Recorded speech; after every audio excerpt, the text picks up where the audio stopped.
The Forgotten Arsenal. Commander Lin Zhou gazed through cracked binoculars at the violet sky, watching the ominous silhouettes of Valkyran warships descend toward New Haven Colony. Their angular hulls gleamed like polished obsidian against the setting sun, energy shields rippling with iridescent light. 6 ships, each capable of reducing a city to ash. "How many colonists have we evacuated?" Lin asked, lowering the binoculars. Her second-in-command, Sergeant Adebayo, consulted a data tablet. 83%, Commander. We need another 6 hours for complete evacuation. We don't have 6 hours, Lin muttered, watching as the first Valkyran landing craft separated from the capital ships, streaking toward the plains south of the settlement. New Haven had been a successful experiment in human expansion, until the Valkyran Empire decided the planet contained resources they wanted. The colony, with barely 10,000 souls, had no formal military, just Lin's security force of 30 officers and 200 hastily trained volunteers, against an empire that controlled 17 star systems. "Orders, Commander," Adebayo asked, his voice steady despite the grim reality they faced. Lin clenched her jaw. "We need to buy those 6 hours. Gather everyone at the command center."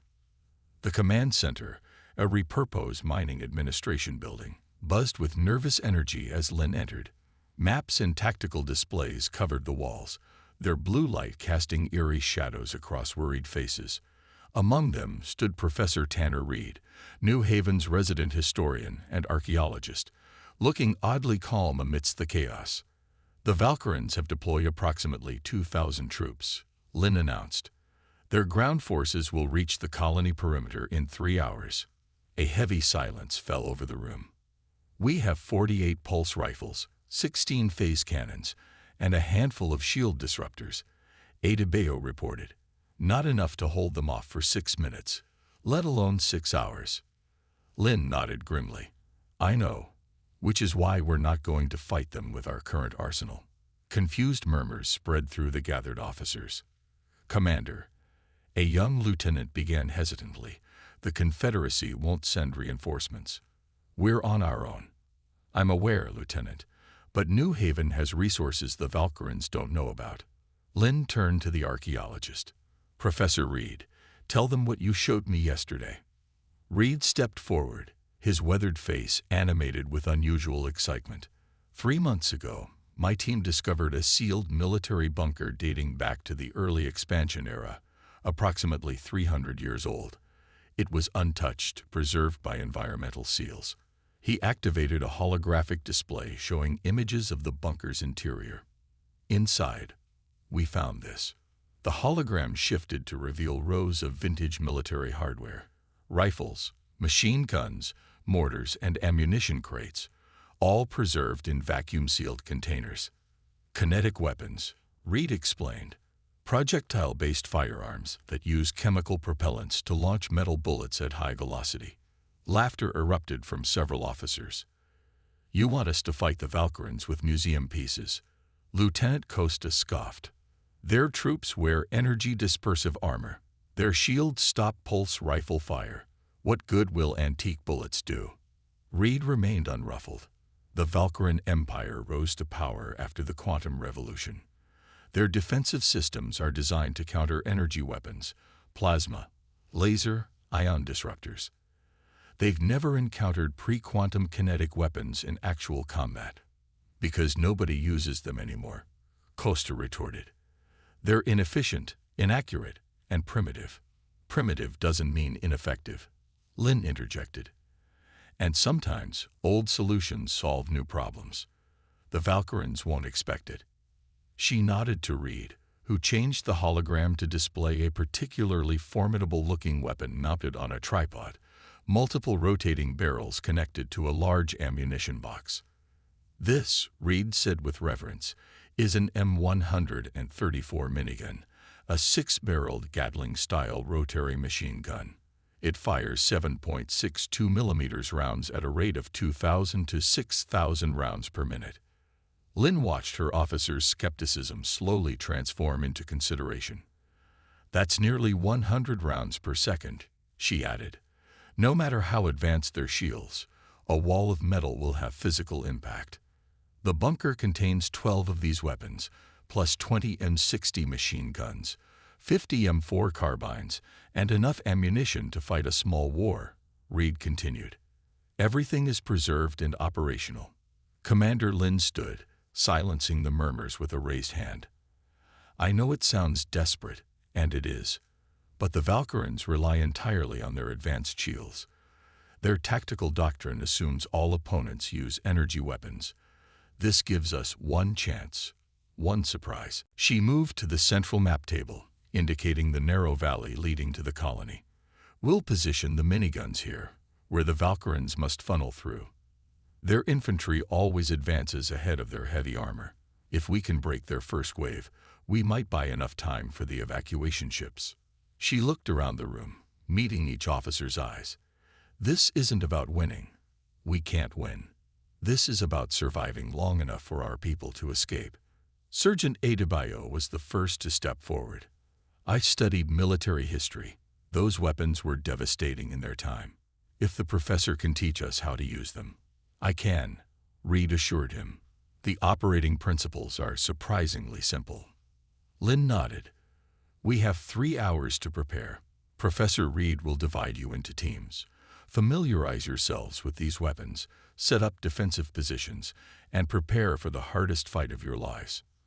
As her officers dispersed, Lin returned to the window, watching distant flashes of Valkyran dropships entering the atmosphere. Doubt gnawed at her. Was she sending her people to die for nothing? Would ancient human weapons truly work against the galaxy's most advanced military? She had no answers, only hope. 2 hours later, Lin inspected their hastily established defensive line. The valley narrows provided excellent firing positions, with the minigun emplacements overlooking the only practical approach to the colony. Reed moved among the volunteers, making final adjustments to weapons and explaining loading procedures. It's nearly poetic, Reed said as Lin approached. Humans using human ingenuity from 3 centuries ago to protect human lives today. Poetry won't stop the Valkyrans, Lin replied. Will these actually penetrate their shields? Reed patted the nearest minigun affectionately. Their shields are designed to dissipate energy, to absorb and redirect plasma bursts and laser fire.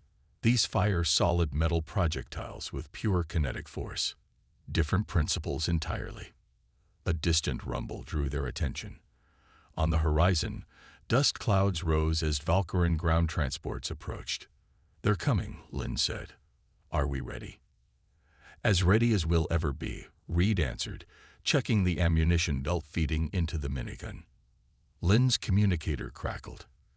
Commander, Valkyran Command is requesting to speak with the colony leader, Adebayo reported. Put them through, Lin ordered, straightening her uniform. A holographic image flickered to life. A tall, gray-skinned Valkyran officer with characteristic ridge-like protrusions along his skull. His uniform bore the insignia of a suppression fleet commander. I am Fleet Commander Zarek of the glorious Valkyran Empire, he announced without preamble. Your colony occupies territory now claimed by the Empire. You have 1 hour to surrender and begin evacuation. Resistance will result in termination of all human life forms. Lin maintained a neutral expression. This is Commander Lin Zhao of New Haven Colony. We are a civilian settlement with no strategic value. We request time to evacuate our people peacefully. The Valkyran's mouth twisted in what might have been amusement. Intelligence indicates your settlement possesses weapons. Your request is denied. Surrender in 1 hour or face extinction. We have civilians, children, who need more time, Lin insisted. Your reproductive units are not my concern, Zarek replied coldly. 1 hour. The hologram vanished. Lin turned to Reed. We just lost 2 hours of evacuation time. They're coming now. Reed nodded grimly. Then we give them a welcome they won't forget. Lin activated her colony-wide communicator. All defensive units to positions. This is not a drill. Evacuation ships. Accelerate departure protocols. We need to get as many people off-world as possible. She looked down at the ancient minigun. its metal barrels gleaming in the fading light. Everything depended on whether these forgotten weapons could stand against the galaxy's most advanced military technology. "Good luck, Commander," Reed said quietly, loading his own rifle, an ancient M4 carbine that looked comically outdated in his hands. Lynn nodded. "Let's hope luck is on our side today." The ground trembled as the first Valkyran transports entered the valley. Metal storm. The Valkyran ground force approached with mechanical precision. Armored infantry marched in perfect formation, energy shields creating a rippling blue wall ahead of their advance. Behind them rolled quadrupedal assault vehicles, weapon systems glowing with charged plasma. Through binoculars, Lynn could see the confidence in their movement, the absolute certainty of their technological superiority. "Hold fire," she ordered over the comm channel. "Wait until they reach the first marker." In the command bunker behind the defensive line, Lynn monitored the evacuation progress. 12 transport ships had already departed, carrying nearly 3,000 colonists. They needed time for at least 4 more launches. 500 meters to contact, Adebayo reported from his forward position. Lynn watched the Valkyran troops advance into the valley. Their commander was either overconfident or poorly informed about the terrain. The narrow passage created a natural bottleneck, forcing their neat formations to compress. Perfect for what Lynn had planned. 300 meters, Adebayo updated. "Their scanners are active, but they're only registering our body heat. I don't think they've detected the weapons." 200 meters, came the next report. "Commander, they're deploying shield generators." Lynn keyed her comm. "All positions, prepare to fire on my mark." Aim for concentrated fire on single points of their shields. The Valkyran force halted suddenly. A hovering command vehicle advanced to the front, and an amplified voice boomed across the valley. "Human defenders, your time has expired. Surrender now or be eliminated." Lynn took a deep breath. "All positions, fire." For a heartbeat, nothing happened. Then the valley erupted in sound. A deafening, continuous roar unlike anything heard on New Haven before. The minigun spun to life, spitting metal death at rates that transformed solid ammunition belts into streams of flying projectiles. Through her binoculars, Lynn watched as the first volley struck the Valkyran shields. She expected resistance, perhaps even complete deflection. Instead, the shields flared bright blue where the bullets impacted, then shattered like glass. Valkyran troops fell in dozens as metal rounds tore through their supposedly impenetrable armor. Their neat formation dissolved into chaos as soldiers scrambled for cover that didn't exist. The command vehicle's shields held longer but eventually collapsed under the sustained barrage, its hull perforated by hundreds of impact points. "Keep firing," Lynn ordered, unable to hide her astonishment at the effectiveness of their ancient weapons. Across the defensive line, humans wielding centuries-old firearms poured fire into the stunned Valkyran ranks. The aliens responded with plasma weapons, but their accuracy was compromised by the unexpected assault. Energy bolts streaked over the human positions or impacted harmlessly against the natural rock formations. "They're falling back," Adebayo shouted over the comm. "Commander, they're actually retreating." Lynn watched as the Valkyran forces scrambled back down the valley, leaving their dead and wounded behind. What had begun as an orderly invasion had become a rout in less than 5 minutes. But Lynn knew better than to celebrate. They'll regroup and return with different tactics. How much ammunition do we have left? "Enough for one more engagement like this," Reed reported. "Maybe 2 if we're conservative." Lynn nodded. "The evacuation needs another hour. We've bought some time, but stay alert. They'll..." An explosion rocked the northern flank of their position. Lynn spun to see 3 Valkyran aerial units streaking overhead, raining plasma fire on the defensive line. "They're flanking us," someone shouted. Lynn keyed her comm. "Northern positions, redirect fire. Southern units, maintain watch on the valley." The sky filled with tracers as defenders turned their guns upward. One of the Valkyran flyers erupted in flames, spiraling down to crash beyond the ridge. The others veered away, but Lin knew they would return. "Status report," she demanded. "Northern gun emplacement destroyed," came the grim reply. 3 casualties, 2 critical. Before Lin could respond, her comm crackled with a priority signal from the evacuation zone. "Commander, we've loaded Transport 14, but 15 and 16 need another 40 minutes. Lin checked the tactical display. The retreating Valkyrian ground forces had regrouped and were now advancing along a wider front, using the terrain for cover. Their aerial units were circling for another attack run. "We need to fall back to the secondary positions," Lin decided. "We can't hold here." Adebayo organized the withdrawal. "Teams of 3, leapfrog retreat. Keep at least 4 miniguns operational at all times." As her orders were relayed, Lin felt a presence beside her. Professor Reed, his face streaked with dirt and gunpowder, looked strangely exhilarated despite the dire situation. "They never expected this," he said, gesturing to the valley floor littered with Valkyrian casualties. "Their tactical doctrine is completely undermined. They're adapting," Lin warned. "We've surprised them once, but they learn quickly." Reed nodded.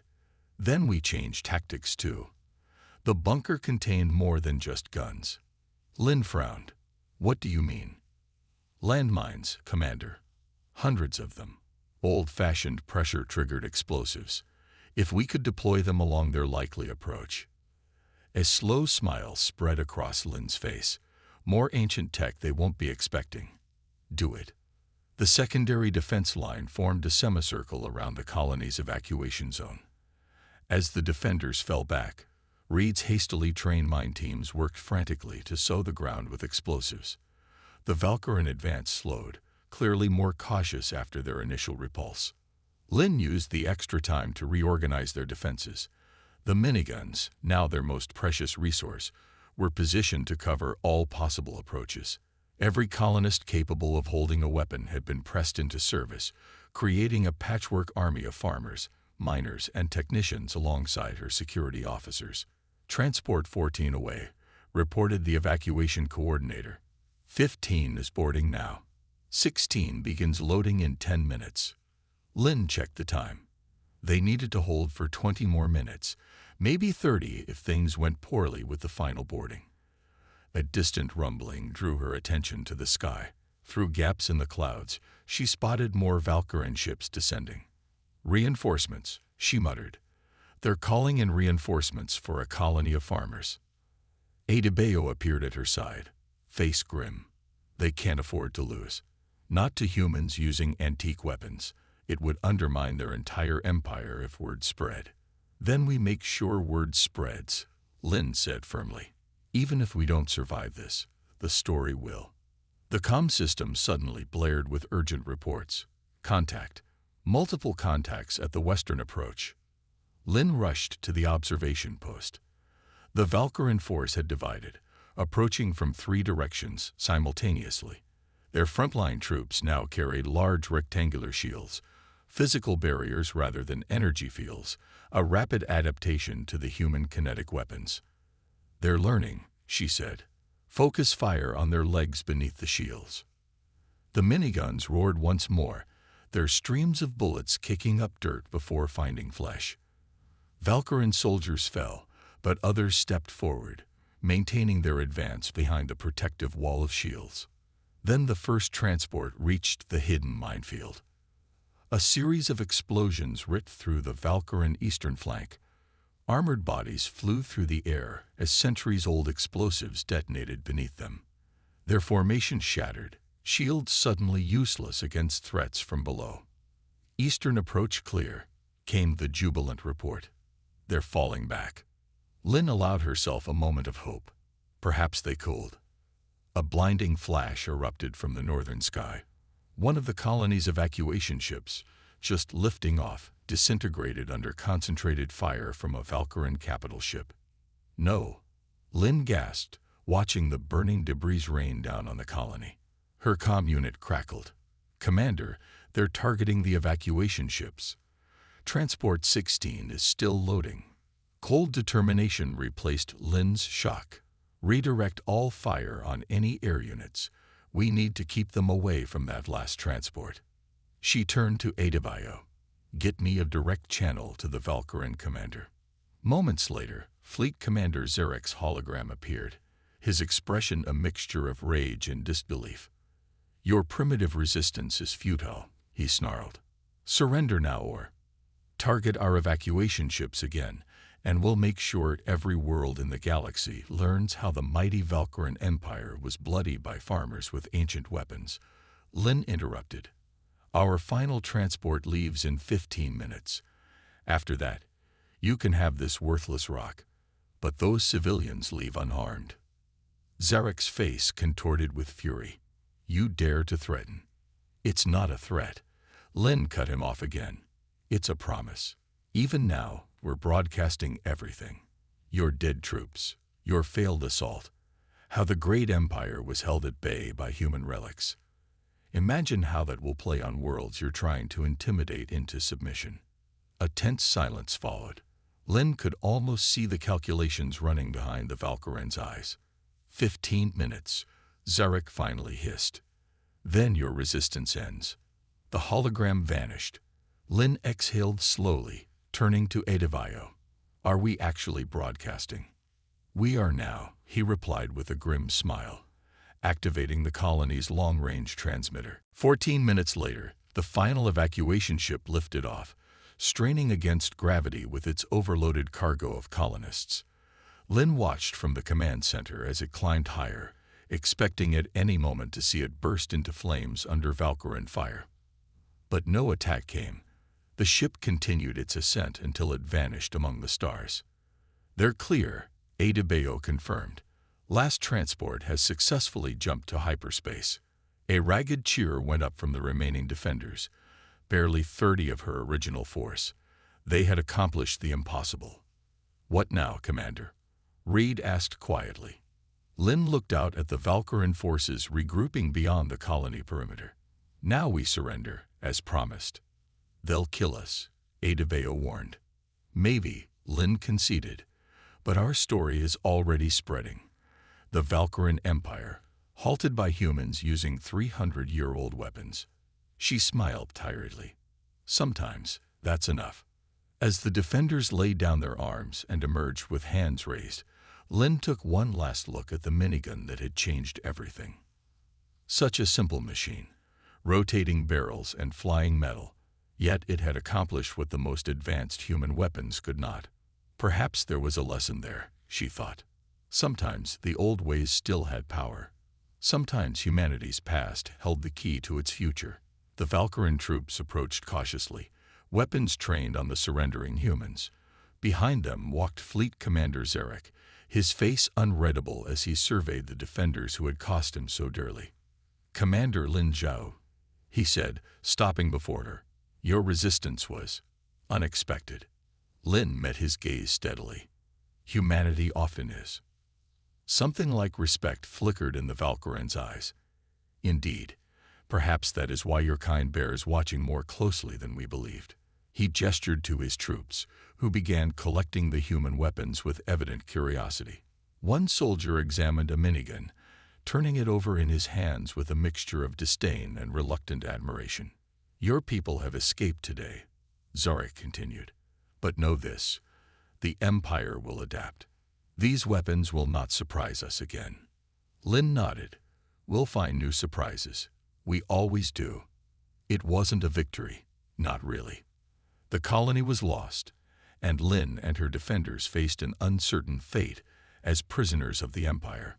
But as she watched the Valkyrians struggling to understand the simple, brutal efficiency of human weapons centuries out of date, she felt a strange sense of triumph. Humanity had reminded the galaxy of something important. Never underestimate what humans could accomplish with determination and ingenuity, even when outmatched and using the discarded tools of their ancestors. Sometimes, the oldest solutions were the best ones. The end.